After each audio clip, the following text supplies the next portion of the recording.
সাতক্ষীরা জেলার আশাশুনি উপজেলার খাজরা গ্রামের 11 জন যুবকের 2022 সালের মানবতার কল্যাণ নিঃস্বার্থ প্রয়াস প্রতিপাদ্যকে ধারণ করে গঠন করেন খাজরা যুব কল্যাণ সংস্থা। পক্ষ থেকে সাতক্ষীরা জেলার জনগণ সহ সারা দেশবাসীকে জানিয়েছেন ঈদের শুভেচ্ছা ও অভিনন্দন। 2022 সালে খাজরা যুব কল্যাণ সংস্থা সংগঠনটি এই 11 জন যুবক মানবতার কল্যাণে প্রতিষ্ঠিত করেন।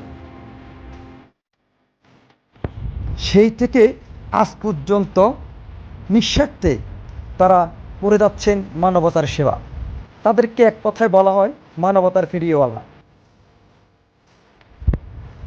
সত্যি এটি সাতক্ষীরাবাসীর জন্য অত্যন্ত গর্বের একটি বিষয়। এই সংগঠনটি সেই করোনা লগ্ন থেকে শুরু করে গ্রামের অসহায় অস্বচ্ছ গরিব মানুষের চিকিৎসা সাহায্য প্রদান, প্রতি বছর শীতবস্ত্র বিতরণ, প্রতিবন্ধীদের হুইলচেয়ার প্রদান, প্রতি রমজান মাসে গ্রামের 7 মসজিদে একসাথে ইফতারি প্রদান, বার্ষিক ওয়াজ মাহফিলে আর্থিক প্রতিযোগিতা প্রদান, মেধাবী শিক্ষার্থীদের শিক্ষাবৃত্তি প্রদান করে যাচ্ছেন অনবরত। এই যুবকদের এই ধরনের কর্মকাণ্ডে সাতক্ষীরাবাসী সত্যি গর্বের সাথে বলে, আমাদের এলাকার যুবক অত্যন্ত মানবতার কাজ করে যাচ্ছে। আজ পর্যন্ত তারা এই যে অসহায় গরিব দুঃখী মানুষের পাশে যেভাবে দাঁড়িয়েছে, এভাবে যদি সাতক্ষীরা জেলার অন্য যুবকরা দাঁড়ায় তাহলে সাতক্ষীরাবাসী সত্যি আনন্দিত হবে। সাম্প্রতিক তারা খাজরা যুব কল্যাণ সংস্থার পক্ষ থেকে করেছেন ঈদ পুণ্যমিলন। বিশেষ অতিথি জনাব ইয়াকুব আলী, ইউপি সদস্য 1 নম্বর ওয়ার্ড। বিশেষ অতিথি জনাব মোহাম্মদ আমিনুল গাইন। বিশেষ অতিথি জনাব মোহাম্মদ হাসান ভাই। বিশেষ অতিথি জনাব মোহাম্মদ রবিউল ইসলাম ভাই সহ সকল উপস্থিত নেতৃবৃন্দ, আমার সফর সঙ্গী হিসাবে বাংলাদেশ জাতীয় দলের বিভিন্ন অঙ্গ সংগঠন সহ উপস্থিত সকল দর্শকবৃন্দ এবং বিভিন্ন এলাকা থেকে আগত আমাদের অতিথিবৃন্দ সবাইকে বাংলাদেশ জাতীয়তাবাদী দল 8 নম্বর খাজরা ইউনিয়ন বিএনপির পক্ষ থেকে শুভেচ্ছা, অভিনন্দন, ঈদ মোবারক। সম্মানিত দর্শকবৃন্দ, নিশ্চয় অবগত আছেন 2022 সালে হাঁটি হাঁটি পা পা করে যে 11টি ভাই এই প্রতিষ্ঠানটা দাঁড় করিয়েছিলেন, হয়তো তাদের স্বপ্ন ছিল একদিন বাস্তবায়িত হবে, আর আমি দেখতে পাচ্ছি তারা বাস্তবায়িত করে ফেলেছে। আমি আমার এই ছোট ভাইদেরকে ধন্যবাদ জানাই। আমি ধন্যবাদ জানাই এই অঞ্চলের এই শিক্ষা প্রতিষ্ঠানটি যিনি গড়ে দিয়েছিলেন, সেই মরহুম রজব আলী চাচা, যার প্রচেষ্টা এখানে একটি শিক্ষা প্রতিষ্ঠান দাঁড় করিয়েছিলেন। আমি এখানে দীর্ঘ 5.5 বছর প্রধান শিক্ষকের দায়িত্ব পালন করেছিলাম। আমি জানি না আমার সঠিকভাবে আমি আমার দায়িত্ব পালন করতে পেরেছিলাম কিনা। যদিও না পেরে থাকি, আমি আপনাদের কাছে ক্ষমা চাচ্ছি।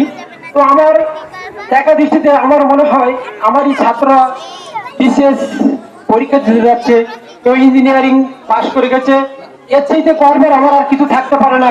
আমি নিজেকে অনেক ধন্য মনে করি যে আমারই অলরেডি একজন ছাত্রী মেডিকেল অফিসার হয়ে গেছে। রাইজিং ফ্রম পাইকাছা কিন্ডারগার্টেন থেকে। আমার নিজেকে অনেক গর্ব মনে হয়, এটি জীবনে আর পাওয়া হওয়া নাই। সত্য বলতে কি, পিতামাতা হয়তো আমাদের পৃথিবীতে আলো দেখান, কিন্তু আমাদের সুশিক্ষায় শিক্ষিত করেন শিক্ষকরা। আমার মনে হয় যে পিতামাতার পরেই শিক্ষকদের স্থান দেওয়া উচিত। আমি আমার যে সকল ভাইরা, ছোট ভাইরা আছে, প্রত্যেকের বলবো তাদের শিক্ষকদের প্রতি যেন তারা কখনো অমর্যাদা না করে, তাদেরকে মর্যাদার আসনে বসাবেন, পিতামাতার আসনে বসাবেন, তাহলে জীবন সার্থক হবে। সর্বোপরি এই অঞ্চলের এই প্রতিষ্ঠানটার উত্তরোত্তর আমি দেখেছি শীতকালে শীত বস্ত্র, কোনো অসহায় রোগীর বিভিন্ন সময় টাকা দিয়ে অনুদান, বিভিন্ন মানুষের খাদ্য দিয়ে তাদেরকে অনুদান দিচ্ছে, বিভিন্ন সামাজিক কাজে অংশগ্রহণ করছে।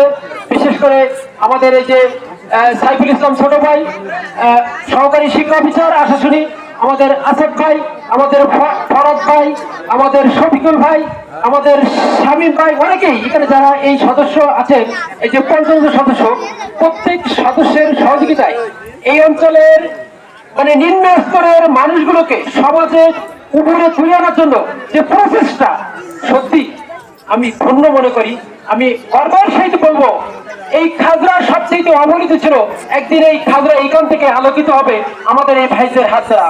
আপনারা তাদেরকে দোয়া করবেন, আল্লাহ যেন তাদের সঠিক পথে থাকার তৌফিক দান করে এবং এরকম ধরনের অনুষ্ঠান করার সুযোগ করে দিতে পারে। আপনারা জানেন, একঘেয়েমি চিত্তকে বেঁচে থাকার জন্য, সামাজিক বিভিন্ন রীতিনীতির মধ্যে থেকে নিজেদেরকে বেঁচে থাকার জন্য মনের খোরাক মেটানোর জন্য কিছু প্রয়োজন আছে।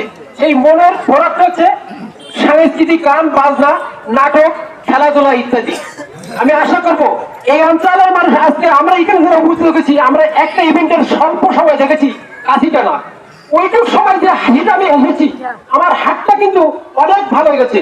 আপনি যত হাসতে পারবেন তত আপনি ভালো থাকবেন, আপনার হাত সুন্দর থাকবে, আপনার শরীর সুন্দর থাকবে, আপনার এই মস্তিষ্কটা শান্ত থাকবে।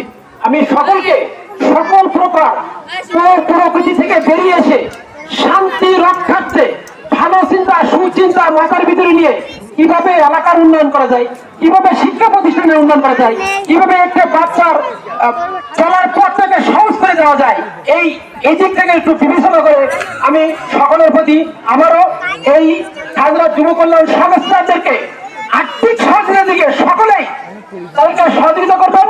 তাদের মাধ্যম দিয়ে দেখবেন ইনশাআল্লাহ একদিন এই অঞ্চলে বিরাট ও বড় ধরনের অনুষ্ঠান হবে, মানুষের বিভিন্ন চিকিৎসার বহন করবে, বড় ধরনের কোনো ইসলামী জলসা হবে, ভালো ভালো কাজ হবে, এলাকার সামাজিক কাজে তারা প্রত্যেকটা কাজে অংশগ্রহণ করবে। আমরা বাইরের গ্রাম থেকে এসে ইনশাআল্লাহ আপনাদের সাথে আমরা যোগ করব, আপনাদের সাথে থাকবো এবং এরকম আনন্দমুখর পরিবেশে আমরা আনন্দ উৎসব করব। সবাই সুস্বাস্থ্য কামনা করে, উত্তরোত্তর খাজরা যুব কল্যাণ সংস্থার উন্নতি কামনা করে আমি আমার সংক্ষিপ্ত বক্তব্য শেষ করছি। সবাইকে ধন্যবাদ। আসসালামু আলাইকুম ওয়া রাহমাতুল্লাহি ওয়া বারাকাতুহু। জনাব মোহাম্মদ সাইফুল ইসলাম বাচ্চু, চেয়ারম্যান ভারতের 8 নম্বর খাজরা ইউনিয়ন পরিষদ, আশাশুনি, সাতক্ষীরা। আসসালামু আলাইকুম ওয়া রাহমাতুল্লাহি ওয়া বারাকাতুহু। আপনারা সবাই ভালো আছেন? ঈদ মোবারক। সাউন্ড কোন? ঈদ মোবারক। আজকের এই খাজরা যুব কল্যাণ সংস্থা আয়োজিত ঈদ উল ফিতরের যে ঈদ পূর্ণমিলন অনুষ্ঠান, আসলে সত্যি এই খাজরার কোনায় আমি কয়েকটা অনুষ্ঠানে আসতে করে আমি নিজেকে ধন্য মনে করি। আর সবচেয়ে বড় কথা, আমি কিন্তু এর আগেও একটা অনুষ্ঠানে আসছিলাম প্রধান অতিথি হয়ে। আমি বলছিলাম এখানে আসার যে যোগাযোগ ব্যবস্থা খুবই খারাপ, যথাসাধ্য চেষ্টা করবো। আমি দ্বিতীয় অনুষ্ঠানে প্রধান অতিথি হয়ে এসেছি। আমি কিন্তু এই ওয়ার্ডে ৫-৬ লাখ টাকার কাজ দিয়েছি, নাকি অবশ্যই আনুমানিক তো আমার তৈরি রেখে। আর এই রাস্তা থেকে কিন্তু 2 লাখ টাকার কাজ অলরেডি কাজ চলতেছে। কোন থেকে কাজ হচ্ছে, ওটা কিন্তু 3 নম্বর ওয়ার্ড থেকে আসতেছে। এই যোগাযোগ ব্যবস্থা ভালো হচ্ছে আস্তে আস্তে। আর আমি সত্যি আসলে এখানে যে এই যুব কল্যাণ সংস্থার যে অনুষ্ঠানটা হয়, আমি ফেসবুকে অ্যাড আছি। আসলে প্রশংসা করে আপনাদের আমি ছোট করবো না। আসলে সত্যি মানবিক দিক দিয়ে যেটা করার আপনারা করেন। খাজরায় কিন্তু আরো সংস্থা আছে, কিন্তু এইরকম শক্ত এবং সততা ভাবে, নিশ্চয় ভাবে, নিত্যন্ত ভাবে আপনাদের দায়িত্ব পালন করেন। আমি এতে আপনাদের ধন্যবাদ জানাই এবং ধন্যবাদ জানাই যারা এই 55 জন এই মানব কল্যাণ সংস্থার, এই যুব কল্যাণ খাজরা যুব কল্যাণ সংস্থার যারা আছে, আমি আশা করি আগামী বছরে আপনারা 100 পার হয়ে যান। কারণ 55 জন দিতে যে কষ্ট হবে, অত যদি আর 45 জন যোগ হয় 45 টাকা, তাহলে সেটি আরো সহজ হবে। তাহলে আসেন আমরা সবাই একটু হাত বাড়িয়ে দিই, গরিব অসহায়ের মাঝে হাতটা একটু বাড়িয়ে দিই, তারাও একটু সুস্থ স্বরূপ, আমরা একটু স্বাভাবিকভাবে চলি, শান্তিপূর্ণভাবে চলি। আসলে আমার গলাটা পড়ে গেছে। আর একটা কথা বলি, আপনারা সম্পূর্ণ তো জানি না, এই যে আজকে অনুষ্ঠান করতেছেন, কালকে সকালবেলায় কি হবে সেটাও আমরা বলতে পারি না। অলরেডি গাড়ি নিয়ে আসছি, কাকপুর থেকে বাদ চলতেছে। আমি 1.5 ঘন্টা পানিতে নেমে কাজ করেছি সকালবেলায়, লাইভেও আছে, ডুব মেরে মাটি কাটেছি। আর এই বিশদ কোনা থেকে কিন্তু পাট এখনো দেওয়া সম্ভব হয়নি।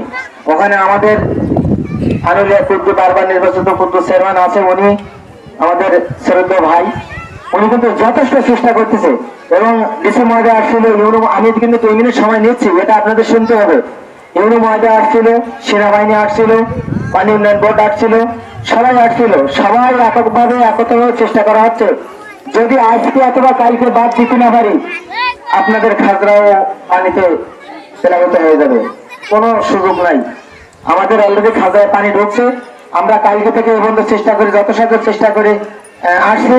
অলরেডি আমার গেঞ্জিতেও কিন্তু কাটাই, এই অবস্থায় কিন্তু ওখানে ওখান থেকে আবার এখানে আসছি, চুয়াডাঙ্গায় যাবো। আসলে আপনাদের এই অনুষ্ঠানটা খুব সুন্দর হচ্ছে।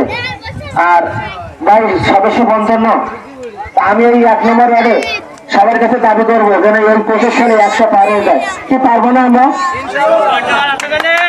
পারবো তো নাকি? আর আমি এই সদস্য হয়েছি, আমাদের ভাই বলছে কিনা তো জানি না, ভাই বলছেন আমি এটাকে আজীবন সদস্য, আমি আপনাদের আজীবন সদস্য হয়েছি ইনশাল্লাহ। ধন্যবাদ। আর যতদিন বাঁচবো আপনাদের সাথে এইভাবে থাকবো। সকলকে ধন্যবাদ, আমি বিদায় নিলাম। আসসালামু আলাইকুম। অনুষ্ঠানের সম্মানিত সভাপতি, সামনে উপবিষ্ট বিএনপি জামাত তথা অত্র এলাকার খাজরাবাসী সহ সাতক্ষীরা উপজেলার সকল গণ্যমান্য ব্যক্তিবর্গণ এক কথায় বলেন, যুবকরা আগামীর ভবিষ্যৎ, যুবকরা এভাবে এগিয়ে আসে।